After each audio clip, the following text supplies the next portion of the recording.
County in northeastern Pennsylvania until 4:30 p.m. At 3:38 p.m., severe thunderstorms were located along a line extending from near Sanford to near Halstead, moving east at 45 miles per hour.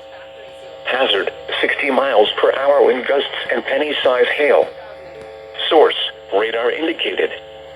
Impact, expects damage to roofs, siding, and trees.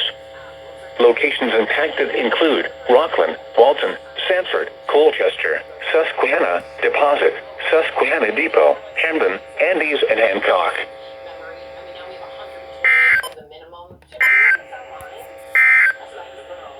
The national... That sounds pretty right off the bat. I can get $2,500 for it?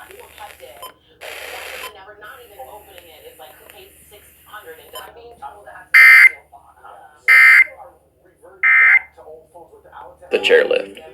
Fortunately, what the heck was that, Bold Gold? What the heck was that? Boy!